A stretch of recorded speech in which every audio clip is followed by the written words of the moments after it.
করে দিলেন। কেন জানেন? যখন হযরতে বেলাল আযান দিতেন বাবা, আশহাদু আন্না মুহাম্মাদুর রাসূলুল্লাহ,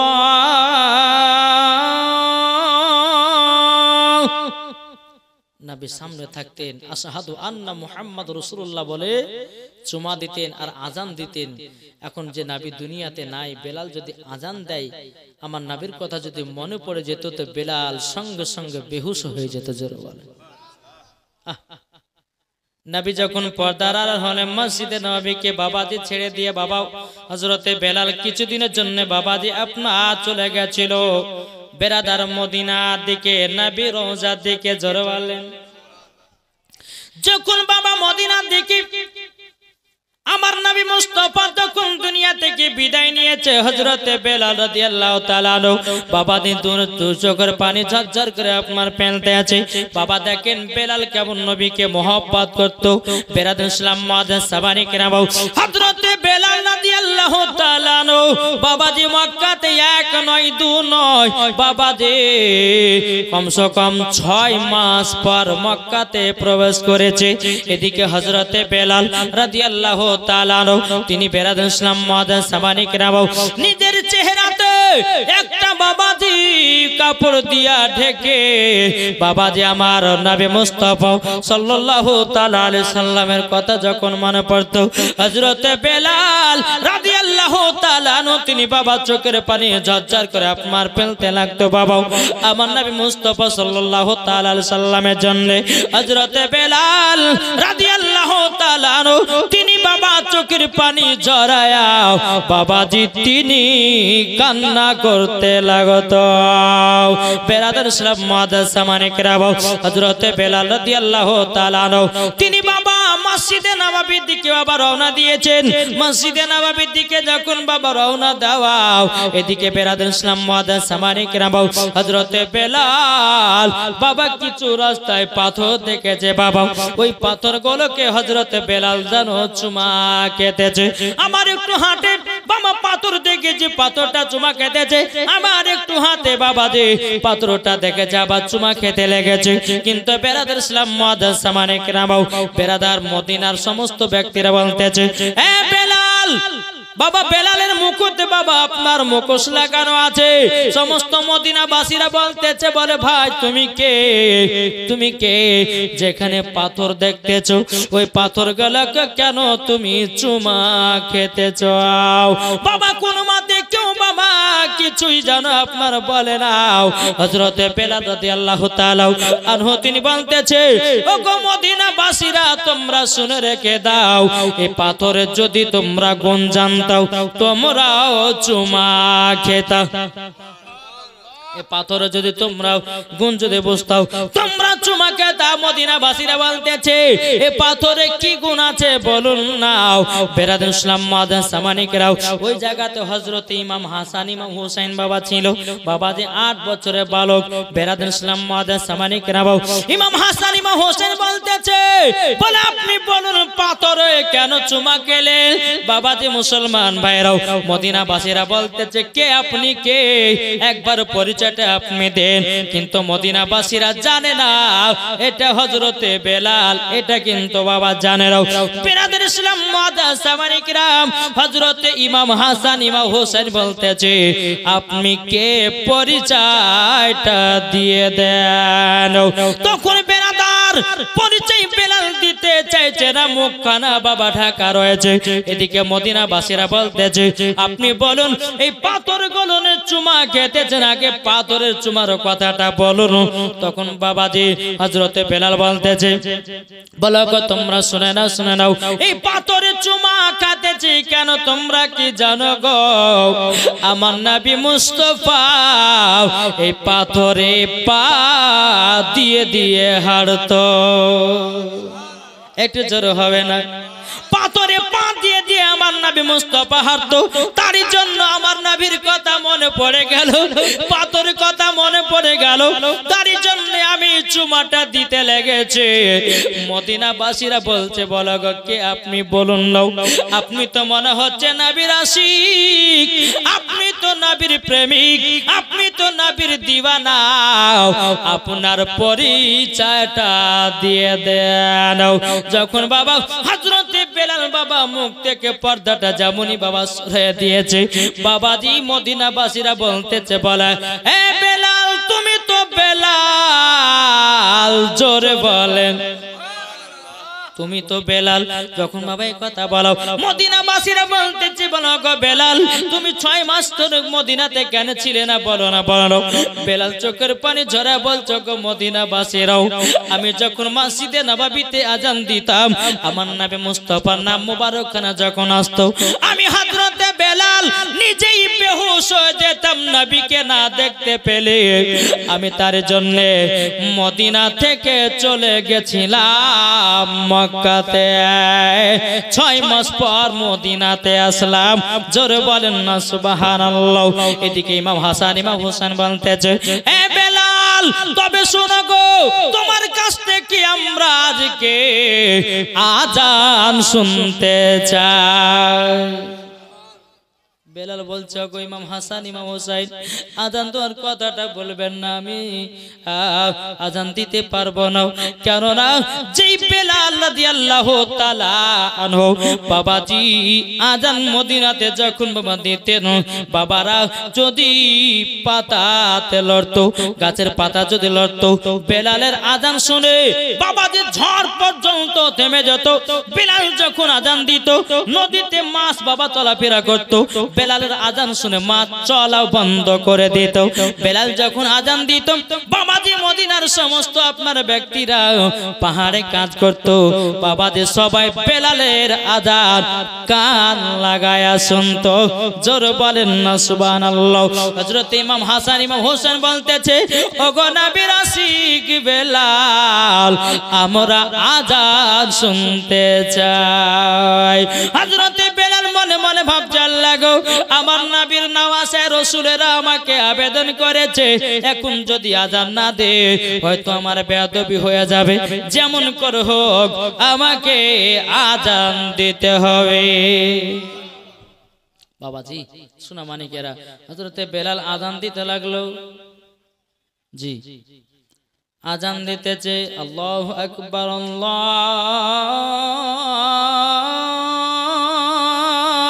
আকবার। মদিনার সমস্ত মানুষ যারা বাবাজি বেলালের আজান শুনে দিবানা হয়েছিল, কি ব্যাপার, বেলাল মনে হয় মদিনাতে এসেছে, চলো যাই।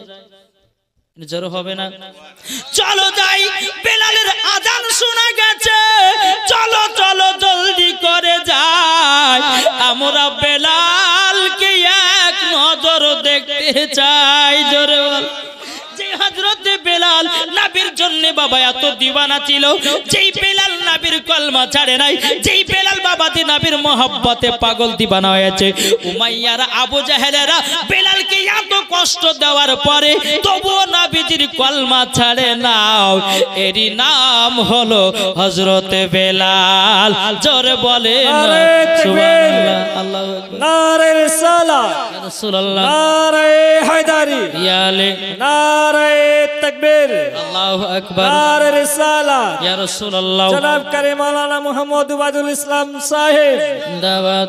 এই বাবাজি মুসলমান ভাইরা সোনা মানিকেরাও, যখন বাবা হযরতে বেলাল যখন বাবা আজান দিতে লেগেছে, বাবা সমস্ত মদিনার সমস্ত লোকেরাও বাবাজি বেলালকে দেখার জন্য ভিড় জমায়া দিয়েছে। বেলাল যখন আজান দিতেছে, আল্লাহু আকবার, আল্লাহু আকবার, আল্লাহু আকবার, আল্লাহু আকবার, আশহাদু আল্লা ইলাহা ইল্লাল্লাহ,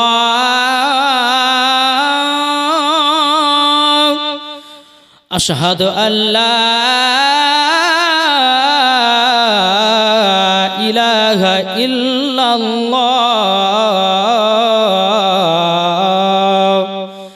যখন বেলাল বলতেছে আশহাদু আন্না মুহাম্মাদুর রাসূলুল্লাহ, অমনি বাবা বেলাল জমিনে বেহুশ হয়ে গেছে। সুবহানাল্লাহ সুবহান। বেলাল বাবা দুই চোখের পানি ফেলায়া জমিনে বাবা বেহুশ হয়ে গেছে রে বাবা।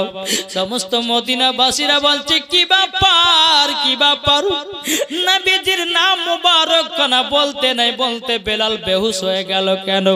ইমাম হাসান ইমাম হুসাইন বাবা বেলালের কাছে গিয়ে উপস্থিত হলো। বলছো গো বেলাল, তুমি চোখের পানি ঝরিয়ে ঝরিয়ে আমার নানাজির নাম কানা পড়তে পড়তে কেন তুমি বেহুশ হয়ে গেলাও? বেলাল কথা বলে না, বেলাল কথা বলে না। হযরত আবু বকর সিদ্দিক, হযরত উমর ফারুক রাদিয়াল্লাহু তাআলা আনহু তিনি এসে বলতেছে গো নওয়াজে রাসূলেরাও, একটু তোমরা উঠে যাও, আমি কানে কানে একটা কথা বলে দেব। হযরত বেলাল আবার দাঁড়িয়ে যাবে। সুবহানাল্লাহ। হযরত আবু বকর সিদ্দিক রাদিয়াল্লাহু তাআলা আনহু যখন বাবা বেলালের কানের গোড়াতে বাবা যখনই বসেছে, বসার পরে আবু বকর সিদ্দিক বলছে বেলাল গো, ও গো বেলাল উঠো উঠো, আমার নবীজির সাথে সাক্ষাৎ করবা। বেলাল বাবা দাঁড়িয়ে গেছে। সুবহানাল্লাহ। বেরাদুল ইসলাম মাদ্রাসা মানিকরাও সমস্ত মদিনাবাসীরা বলছে এই বেলাল তোমাকে যখন আযান দিতে বলা হলো, ও গো বেলাল, ও বেলাল তুমি কেন অজ্ঞান হয়ে গেছিলে বলো না? হযরত বেলাল চোখের পানি ফেলা বলছে গো, ও গো মদিনাবাসীরা নবী যখন পর্দার আড়াল হয়ে যায়, আমি হযরত বেলাল নবীকে এক বিন্দু যদি দেখতে না পেতাম আমি বেলাল থাকতে পারতাম না। আমি বেলাল নবীকে যদি দিনের মধ্যে যদি একবার না দেখতে পেতাম আমি হযরতে বেলাল থাকতে পারতাম না। বেরাদুল ইসলাম মাদ্রাসা মানিকরাও আমি যখন আযান দিছিলাম আমার নবী মুস্তাফার নাম মুবারক কানে যখনই আসলো আমি বেলাল বেহুশ হয়ে জমিনে যেন পড়ে গেলাম। এই কারণের জন্য আমি যখন আযান দিতেছিলাম আমি দয়াল নবীকে দেখতে পেলাম। সুবহানাল্লাহ। নারে তাকবীর, আল্লাহু আকবার। নারে রিসালাত, মাসলাক আল হযরত, জিন্দাবাদ। শহীদে কারবালা জিন্দাবাদ। জোরে বলেন। বেলাল বলতেছি আযান দিতে দিতে আমি যখন আযান দিতেছিলাম আমার সম্মুখে নবী হাজির হয়ে গেছিল। আমি নবীকে দেখার পরে জমিনে বেহুশ হয়ে গেছিলাম। সমস্ত মদিনাবাসীরা বলতেছে বলো গো বেলাল, তুমি নবীর সঙ্গে সাফায়াত করেছো, নবীর সঙ্গে দিদার করেছো। বেলাল গো, তোমাকে তো নবী মুস্তাফা জান্নাতের সার্টিফিকেট দিয়ে দিয়েছে। ও গো বেলাল, তোমাকে সাথে করেও জান্নাতে নিয়ে যাবে। সুবহানাল্লাহ। আসুন না এইরকম নবীকে মোহাব্বত করি, পারবো না? কি গো, কে কে পারবেন একটু হাত তুলে দেখান তো। সুবহানাল্লাহ। এই নবীর জন্য যদি এক ফোঁটা জল জমিনে ফেলে দিতে পারেন বাবা, আল্লাহ পাক আল্লাহ তাআলা যদি রাজি খুশি হয়ে যায় এই জলের দ্বারাতে আপনার জাহান্নামের আগুন নিভায়া যাবে। কি নিভাবে না? কে যাও ভাই নবীজির কাছে, একবার জোরে বলেন, কে যাও ভাই নবীজির কাছে, এই পাগলের আরজি আছে, আমার সালাম পৌঁছে দিও। এ গরিবের কি বা করার আছে মাওলা গো, এ গরিবের কি বা করার আছে। কে যাও ভাই নবীজির কাছে, এই পাগলের আরজি আছে, আমার সালাম পৌঁছে দিও।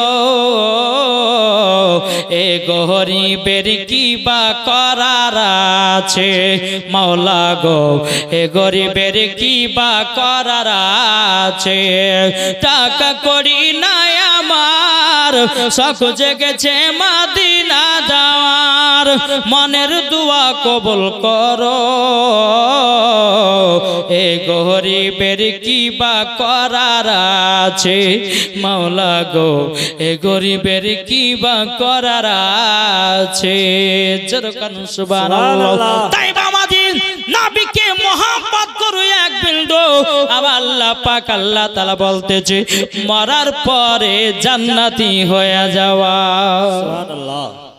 এদিকে ইমাম হাসান ইমাম হাসান বলতেছে ওগো বেলাল গো নবীকে তুমি এতই মহব্বত করতে গো বেলাল বেলাল চোখের পানি ঝরা বলছো গো নওয়াজে রাসূলের গো আমি নবীর জন্য জান দিতে রাজি হয়েছি গো জীবন দিতে রাজি আমাকে কাফেরের দলেরা কমসে কম 7 দিন পর্যন্ত কষ্ট দিয়েছে কলমা ছুটাবার জন্য আমি নবীর মোহাব্বতে কলমা ছুটাতে পারে নাই আমার নবীর প্রেম দিলে আরো জেগে উঠেছে ইমাম হাসান ইমাম হোসেন বলছে ও বেলাল তবে শোনো গো বেলাল ও গো বেলাল বেলাল বলছো গো না রাসূলেরা বলুন বলতেছে গো বেলাল তুমি মসজিদে আগতে আজান দিতাও এখন কেন আজান দেওয়া বন্ধ করেছো হযরতে বেলাল বলছো গো না রাসূলেরা যখন আমি মসজিদে নববীতে আমি আজান দিতাম আমার নবী মুস্তাফা সম্মুখে হাজির হয়ে থাকতো আমি নবী মুস্তাফাকে দেখতাম আর আজান দিতাম দেখতাম আর আজান দিতাম বেরাদুল ইসলাম মুআদ্দিস সামানিকেরাও এই সোনা মানিকেরাও যখন বাবা এই কথা বলা বলতেছে বলো গো বেলাল তুমি কি এখন মসজিদে নববীতে আবার আজান দিতে পারবা না বেলাল বলছে না আমার দ্বারাতে সম্ভব নয় নবী দুনিয়াতে নাই পর্দার আড়াল হয়ে গেছে আমি বেলাল আজান দিতে গেলে পরে আমি প্রত্যেকদিন বেহুশ হয়ে যাব জোরে বলেন না সুবহানাল্লাহ কেন না ইমাম হাসান ইমাম হোসেন শুনো একদিন তোমার নানাজি বেলাল বলতেছে ইমাম হাসান ইমাম হোসেনকে বলছে ইমাম হাসান ইমাম হোসেন শুনো একদিন তোমার নানাজি আমাকে বলেছিল ওগো বেলাল চলো আমরা মক্কাতে সর্বপ্রথমে কাবা শরীফের ছাদে আজান দেব কোথায় হযরত বেলাল ইমাম হাসান ইমাম হোসেনকে বলতেছে তোমার নানাজি আমাকে নিয়ে গেল সে মক্কাতে আমি ছাদের উপরে উঠলাম আমি কি ভাবলাম জানো আমি ছাদে যখন উঠলাম আমার নবী বলতেছে বলে বেলাল আজান দাও বেরাদার বেলাল তখন বলছে গো নওয়াজে রাসূলেরা তোমার নানাজি আমাকে আজান দেওয়ার হুকুম করতেছে কিন্তু আমি কাবা শরীফের ছাদের উপরে উঠে গেলাম উঠে যাওয়ার পরে আমি কাবাতে ওঠার পরে একবার বসতেছি একবার উঠতেছি একবার বসতেছি একবার উঠতেছি তখন বেরাদার ইসলাম মুআদ্দিস সামানিকরাও হযরতে বেলাল বলতেছে ওগো নওয়াজে রাসূলেরা তোমার নানাজি আমাকে বলল বেলাল তোমাকে আজান দেওয়ার জন্য কাবা শরীফের ছাদে উঠালাও তুমি আজান না দিয়ে একবার বসছো একবার উঠছো একবার বসছো একবার উঠছো এর কারণটা কি বলো নাও যখন বাবা যে কথা বলার পরে কিন্তু বেরাদুল ইসলাম মুআদ্দিস সামানিকরাও বেলাল বলতেছে বলো গো দয়াল নবীজি গো আমি যখন মসজিদে নববীতে আজান দিতাম আমি কাবার দিকে মুখ করে আজান দিতাম কিন্তু গো নবীজি আজকে তো কাবা শরীফের ছাদের উপরে কোন দিকে মুখ করে আজানটা দেব আমি বেলাল দৌড়ে দৌড়ে পাই না নওয়াজে রাসূলেরা বলছো গো বেলাল তারপরে কি ঘটেছে বলো বেলাল বলতেছো গো নওয়াজে রাসূলেরা তখন আমি নবীকে বললাম নবী গো কোন দিকে মুখ করে আজানটা দেব একবার বলুন নাও তখন আমার নবী বলেছিলেন এ বেলাল তুমি কি জানো না আমি হলাম কাবারও কাবা আমি হলাম কাবারও কাবা এ বেলাল তুমি মসজিদে নববীতে যখন আজান দিতাও মক্কার দিকে মুখ করে আজান দিতাও আজকে কাবা শরীফের ছাদের উপরে বেলাল তুমি আমার দিকে মুখ করে আজান দাও আমি হলাম কাবারও কাবা কেননা নবী না হলে পরে কাবা হতো না নবী না হলে পরে আসমান জমিন পাহাড় পর্বত নদী নালা গাছপালা কোনো জিনিস তৈয়ার হতো না কি গো হতো না। তাহলে বাবাজি মুসলমান সোনা মানিকেরা, হযরতে বেলাল বলতেছে ওগো নওয়াসে রাসূলেরা, তাহলে এখানেই বোঝো আমার নবী মুস্তাফা ছিলেন কাবা আর কাবা। আমি যখন আজান দিই আমি মনে মনে ভাবি যে আমার নবী মুস্তাফা আমার সামনেই আছে। জোরে বলেন। তারই জন্য আমি বেলাল, নবীর যখন আজান দেওয়ার নামটা নবী মুস্তাফার নাম মোবারক যখন আসে, আমি বেলাল সঙ্গে সঙ্গে বেহুশ হয়ে যায়। জোরে বলেন। আসুন আল্লাহ পাক আল্লাহ তাআলা যেন এই বেলালের মতো যেন আমাদের সকলকে নবীকে মোহাব্বত করার তৌফিক দান করে। জোরে বলেন আল্লাহ পাপিন। আল্লাহ পাক আল্লাহ তাআলা সকলকে যেন নবীজির গোলাম আশিক বানিয়ে নেন। কি বলছেন? জি, আল্লাহ পাক আল্লাহ তাআলা আমাদের সকলকে নবীজির সুন্নাতগুলো মেনে যেন তৌফিক, মেনে চলা যেন তৌফিক দান করে আল্লাহ। জোরে বলেন। আসুন একবার মদিনার দিকে দিল লাগে জমজম হাজত আল্লাহুম্মা সাল্লি আলা সাইয়্যিদিনা মাওলানা মুহাম্মদ ওয়ালা আলি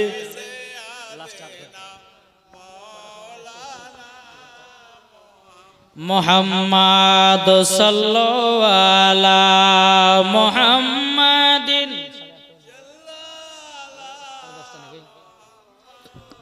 मुहम्मद हरदम जबान से लिखलो पाक नामे मुहम्मद। मदेर नबी जन्म हलो। अच्छा गजल बोलले কি আপনাদের কষ্ট হয়েছে? বলেন। যাদের দিলেতে নবীর মোহাব্বত ভরা তারাই তো গজালের পাগলা। কি গো ঠিক না?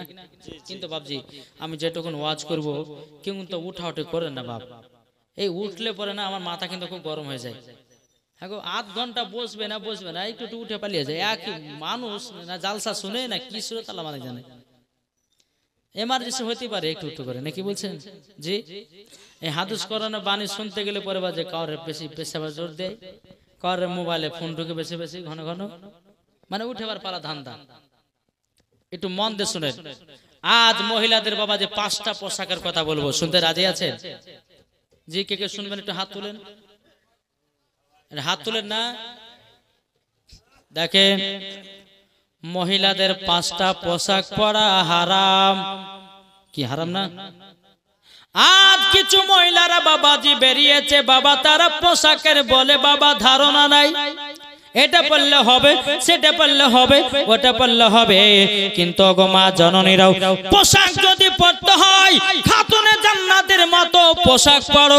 পোশাক যদি পড়তে হয় হযরত রাবিয়ার বসির মতো পরো। পোশাক যদি পড়তে হয় হযরতে মা আমিনার মতো পরো। পোশাক যদি পড়তে হয় মা খাদিজা রাদিয়াল্লাহু তাআলা আনহার মতো পরো। পোশাক যদি পড়তে হয় গাউসে পাকের বিবির মতো পরো। পোশাক যদি পড়তে হয় খাজা গরিবে নামাজের বিবির মতো পড়ো, যারে মরার পরে জান্নাতি হওয়া যাবে। জোরে বলেন। বাবা যে মুসলমান এখনকার আমার মা বোনেরা বাবা পোশাক সঠিক ভাবে পড়তেছে না। এখন বাবা কোন ঘরে যদি 4টা মহিলা জন্ম নেয়, বাবা কোন ঘরে যদি 4টা বেটি থাকে, বাপে বলতে চায় আল্লাহ এখন 4টা বেটিকে বিক্রি করতে গেলে কমসে কম 4 লাখ টাকা করে দরকার। এখন বেটিদেরকে যদি খারাপ বেশ না পিনায় তাহলে বেটিও বিক্রি হবে না। এই বলে বাবারাও কিছুই বলতেছে না। আমার নবী মুস্তাফার সম্মুখে নবীর সাহাবীরা বসে আছে। আমার নবী বলতেছে গো আমার সাহাবীরা, দাইশ ব্যক্তি কখনো জান্নাতে যাবে না। সাহাবীরা বলছে না বেগো দাইশ বলতে কাদেরকে বোঝায়? আমার নবী বলতেছে যে স্বামী হয়ে বিবিকে পর্দা রাখতে পারলো না, যে স্বামী হয়ে বিবিকে কোরআন শিক্ষা দিতে পারলো না, যে স্বামী হয়ে যার বিবিকে নামাজ শিখতে দিতে পারলো না, যে স্বামী হয়ে বিবিকে ভালো পোশাক পরাতে পারলো না, তার নাম হলো দাইশ। আর দাইশ ব্যক্তি কখনো জান্নাতে যাবে না। নবীর সাহাবীরা বলছে নবী গো একটা রকমের কি দাইশ আর কি নাই? আমার নবী বলতেছে গো আমার সাহাবীরা গো, যে বাপ হয়ে বেটিকে পর্দায় রাখতে পারবে না, যেই বাপ হয়ে বেটিকে নামাজ শিক্ষা দিতে পারবে না, যে বাপ হয়ে বেটিকে কোরআন শিক্ষা দিতে পারবে না, যেই বাপ হয়ে বেটিকে ভালো পোশাক পরাতে পারবে না, তারাও দাইশ। দাইশ ব্যক্তি কখনো জান্নাতে যাবে না, জান্নাতের গেটে লেখা আছে আদাইসুল জান্নাহ, 23 ব্যক্তি কখনো জান্নাতে যাবে না। ও ভাইরা গো, ও যুবকেরা, ও মা খালা শুনেছেন, মা রাতের বেলা মা জননীরা পর্দা হয়ে চলুন, মরার পরে জান্নাতি হওয়া যাবে। সুবহানাল্লাহ, সুবহানাল্লাহ। ঠিক না? আজ দেখুন মহিলাদের 5টা পোশাকের কথা বলি আমি। 1 নম্বর পোশাক হচ্ছে বাবজি কি, টাইট পোশাক পড়ছে না, এটা হ্যাঁ হতেন না বাবাজি। আমি মায়েদেরকে বলতে চাও, মা জননীরা, তোমরা যদি টাইট পোশাক পরো মা ছেড়ে দিও, কেননা এই টাইট পোশাক পরা হলো গলগলে হারাম আছে কি না? এই টাইট জামা যখন মহিলারা পরবে আর যুবকেরা দেখবে, আচ্ছা বলুন যুবকদের মন খারাপ হবে কি হবে না? যুবকেরা নষ্ট হবে কি হবে না? মায়েদেরকে বলতে চাই, মা টাইট জামা পরা চলবে না, বুঝতে পেরেছেন বাবাজি? দ্বিতীয় নাম্বার পোশাক হলো বাবা শর্ট পোশাক। শর্ট মানে বুঝেন না, ছোট ছোট। এখনকার মহিলারা বাবা যে পোশাক পরছে রে ভাই, পোশাকের কোন দামি নাই জি। এমন ভাবে পোশাক পরছে মনে হচ্ছে আব্বা মনে হচ্ছে টাকা দেয় না, এমন মানে শর্ট পোশাক পরেছে।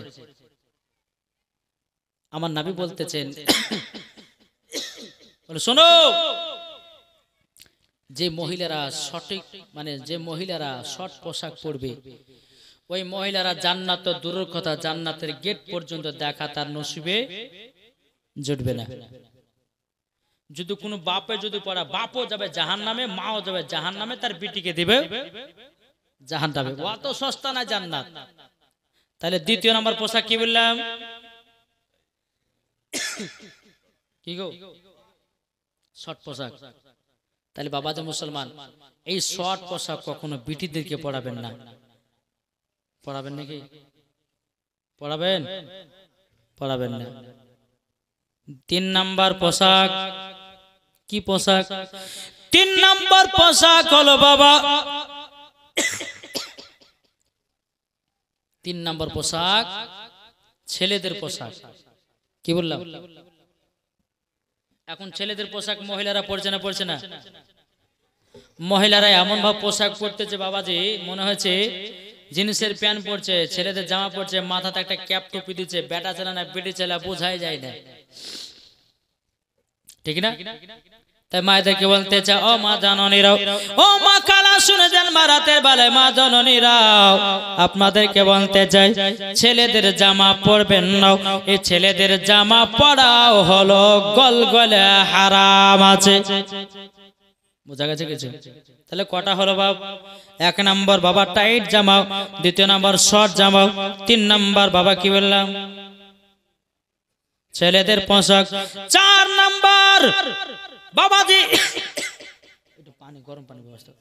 বেরাদার ইসলাম মাদ্রাসা মানিকেরা, ও বাবাজি মুসলমান ভাইরাও, ও গো আমার সোনা মানিকেরাও, আপনাদেরকে বলতে চাই 4 নাম্বার পোশাক হলো বাবাজি জাল জামা। কি বললাম? জাল। আচ্ছা মহিলারা জাল জামা পরছে না? এই যে বাবাজি এইখান থেকে নিয়ে হাত পর্যন্ত বাবাজি মানে জাল জামা পরছে, মানে এই মহিলারা ছেলেদেরকে বডি দেখাবে। কি গো দেখাচ্ছে? ও মা জননী, ও মা জননী।